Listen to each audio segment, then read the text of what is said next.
ਬਿਸਮਿਲ੍ਲਾਹਿਰਰਹਿਮਾਨਿਰਰਹੀਮ।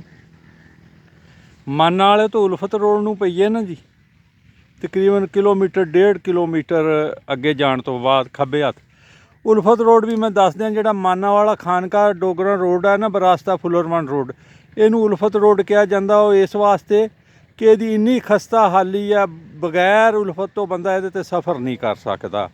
ਬਲਕਿ ਜੇ ਇਹ ਕਹੀਏ ਨਾ, ਜੱਚਾ ਨੂੰ ਰਿਕਸ਼ੇ 'ਤੇ ਬਹਾ ਕੇ ਜਾਂ ਗੱਡੀ 'ਤੇ ਬਹਾ ਕੇ ਲੈ ਕੇ ਜਾਈਏ ਜੱਚਾ ਬੱਚਾ ਸੈਂਟਰ 'ਤੇ, ਰਸਤੇ ਦੇ ਵਿੱਚ ਕੰਮ ਹੋ ਜਾਂਦਾ, ਇੰਨੇ ਹੁਜਕੇ ਹੈ। ਚਲੋ ਇਹ ਇੱਕ ਅਲੱਗਾ ਗੱਲ ਆ। ਗੱਲ ਇਹ ਜੀ ਕਿ ਉਹਦੇ ਨਾਲ ਇੱਕ ਪਿੰਡ ਹੈ ਦੌਲਤਾਬਾਦ ਵੀ, ਉਹਨੂੰ ਕਹਿੰਦੇ ਰੋੜਾਂ ਵਾਲੀ। ਉੱਥੇ ਰਾਣਿਆਂ ਦਾ ਬਾਗ ਹੈ ਜੀ। ਬੰਦਾ ਤਾਂ ਹੈ ਨਹੀਂ ਇੱਥੇ ਕੋਈ ਵੀ, ਅਤੇ ਮਲਚਿੰਗ ਹੋਈ ਆ। ਮੈਂ ਕਿਹਾ ਦੇਖ ਲਈਏ, ਕਈ ਵਾਰ ਦੇਖੀ ਹੈ। ਇਹ ਦੇਖੋ ਜਨਾਬ,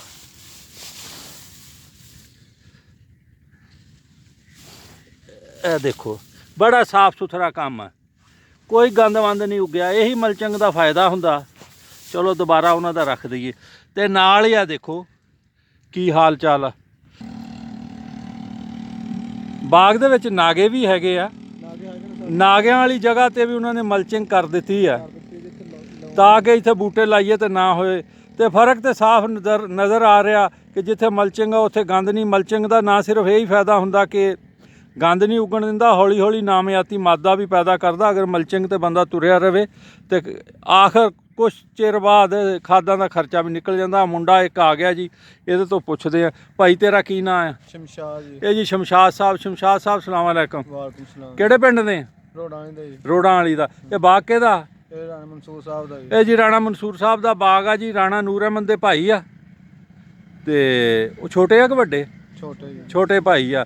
ਆ ਨਾਲ ਹਸਪਤਾਲ ਵੀ ਨਜ਼ਰ ਆਉਣ ਡਿਆ, ਇਹ ਵੀ ਇਹਨਾਂ ਨੇ ਜ਼ਮੀਨ ਵਕਫ ਕੀਤੀ ਆ। ਅਤੇ ਇਹ ਮਲਚਿੰਗ ਤੁਸੀਂ ਕੀਤੀ ਸਰਕਾਰ? ਜੀ ਸਰ। ਇਹ ਕਾਹਦੇ ਵਾਸਤੇ ਐਵੇਂ ਇੰਨੀ ਪਰਾਲੀ ਗਵਾਈ ਆ?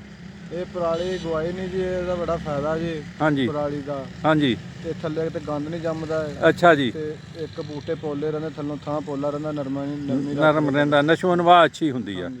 ਚਲੋ ਜੀ, ਅਸੀਂ ਵੀ ਰਿਜ਼ਲਟ ਹੀ ਦੇਖਣ ਆਏ। ਕਿੰਨਾ ਚਿਰ ਹੋ ਗਿਆ ਇਹਨੂੰ ਕੀਤੀ ਨੂੰ? ਇਹਨੂੰ ਮਹੀਨਾ ਡੇਢ ਤਾਂ ਹੋ ਗਿਆ ਜੀ। ਮਹੀਨਾ ਡੇਢ ਹੋ ਗਿਆ ਜੀ। ਅੱਜ 24 ਦਸੰਬਰ 2020 ਹੈ।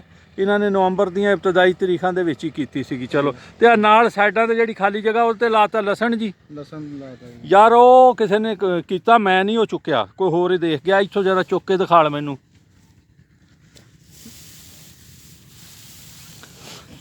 ਅੱਛਾ ਜੀ, ਤੇਰਾ ਨਾਂ ਫਿਰ ਮੈਨੂੰ ਭੁੱਲ ਗਿਆ ਭਾਈ। ਸ਼ਮਸ਼ਾਦ ਸਾਹਿਬ। ਗੰਦ ਇੱਥੇ ਵੀ ਨਹੀਂ ਉੱਗਿਆ। ਇਹ ਲਸਣ ਬੀਜ ਕੇ ਕੋਈ ਸਪਰੇਅ ਵੀ ਕੀਤੀ ਸੀ? ਨਹੀਂ ਸਰ, ਕੋਈ ਸਪਰੇਅ ਨਹੀਂ ਜੀ ਕੀਤੀ। ਹੈ ਦੇਖੋ, ਗੰਦ ਇੱਥੇ ਵੀ ਉੱਗਿਆ। ਲੇਕਿਨ ਇੱਕ ਹੋਰ ਚੀਜ਼ ਹੈ, ਆਹ ਦੇਖੋ, ਆਹ ਬੂਟੇ ਲਸਣ ਪਰਾਲੀ ਦੇ ਥੱਲੇ ਰਹਿ ਗਏ, ਬਾਹਰ ਇਹ ਵੀ ਨਹੀਂ ਨਿਕਲੇ। ਆ ਜਿਹੜੇ ਆ ਇਹ ਵੀ ਨਹੀਂ ਹੈਗੇ। ਹੁਣ ਤੁਸੀਂ ਇਸ ਤਰ੍ਹਾਂ ਕਰੋ ਨਾ। ਇਹ ਸਰ ਜੀ ਉਹ ਰਹੇ ਨੇ ਬੂਟੇ। ਹਾਂ, ਇਹ ਜਿਹੜੀ ਥੋਮ ਦੀ ਜਗੀ ਨਾ ਬ੍ਰੇਕ ਬੀਜ ਕਮਜ਼ੋਰ ਆਦੇ ਦੇ ਉੱਤੇ ਦੇ ਉਹ ਲੇਟ ਜੰਮਿਆ ਜੀ। ਉਹ ਕਮਜ਼ੋਰ ਫਿਰ ਇਦਾਂ ਹੀ ਹੁੰਦੇ ਆ, ਉਹਨਾਂ ਨੂੰ ਕੱਢ ਕੁੱਟ ਦਿਓ ਜੀ। ਇਹ ਸਾਰੀ ਛਾਂਟੇ। ਅੱਛਾ ਜੀ। ਜਿਹੜਾ ਬੀਜ ਨਾ, ਹਾਂਜੀ, ਸਭ ਛਾਂਟੇ ਦੇ। ਉਹ ਜਿਹੜਾ ਪਿਓਰ ਬੀਜ ਉਹ ਲੱਗਾ ਜੀ। ਇਹ ਜੀ ਛਾਂਟ ਜਿਹੜੀ ਸੀ ਉਹ ਇੱਧਰ ਲਾਤੀ ਤੇ ਦੂਸਰਾ ਉੱਧਰ ਨਜ਼ਰ ਆਉਂਦਾ। ਚਲੋ ਉੱਧਰ ਵੀ ਚਲੇ ਜਾਂਦੇ ਛੜੱਪਾ ਮਾਰ ਕੇ। ਲਓ ਜਨਾਬ, ਇਹ ਹੈ ਜਿਹੜਾ ਇਹ ਕਹਿੰਦੇ ਸੀ ਜੀ ਠੀਕ ਸੀਗੀਆਂ ਪੋਥੀਆਂ। ਜਿਹੜਾ ਪਹਿਲਾਂ ਦੇਖਿਆ ਉਹ ਸੀਗਾ ਛਾਂਟ। ਬਹੁਤ ਸੋਹਣਾ ਜੀ। ਮਲਚਿੰਗ ਕਰਨੀ ਚਾਹੀਦੀ ਆ। ਜਿਸ ਤਰ੍ਹਾਂ ਹੁਣ ਹਾਲਾਤ ਆ, ਲੇਬਰ ਨਹੀਂ ਲੱਭਦੀ ਗੋਡੀ ਵਾਲੀ, ਔਰ ਅਸੀਂ ਦਵਾਈਆਂ ਜ਼ਹਿਰਾਂ ਉਹਦੇ ਬਜਾਏ ਸਾਨੂੰ ਦੇਸੀ ਤਰੀਕਾ ਇਸਤੇਮਾਲ ਕਰਨਾ ਚਾਹੀਦਾ। ਇਹ ਆਰਗੈਨਿਕ ਵੱਲ ਵੀ ਇੱਕ ਕਦਮ ਹੈ। ਅਤੇ ਚਲੋ ਜੀ, ਹੁਣ ਵਿੱਚ ਆਏ ਤਾਂ ਬਾਗ ਦੇ ਬੂਟੇ ਵੀ ਦੇਖ ਲਈਏ। ਲਓ ਜੀ, ਇਹਨਾਂ ਨੇ ਹਾਈ ਡੈਂਸਿਟੀ 'ਤੇ ਬਾਗ ਲਾਇਆ ਆ। ਉੱਤੋਂ ਕੂੰਬਲਾਂ ਕੱਟ ਦਿੱਤੀਆਂ। ਅਤੇ ਇਹ ਦੇਖੋ, ਬੱਲੇ ਬੱਲੇ ਬੱਲੇ, ਕਿਸ ਤਰ੍ਹਾਂ ਭਰਿਆ ਪਿਆ ਬੂਟਾ।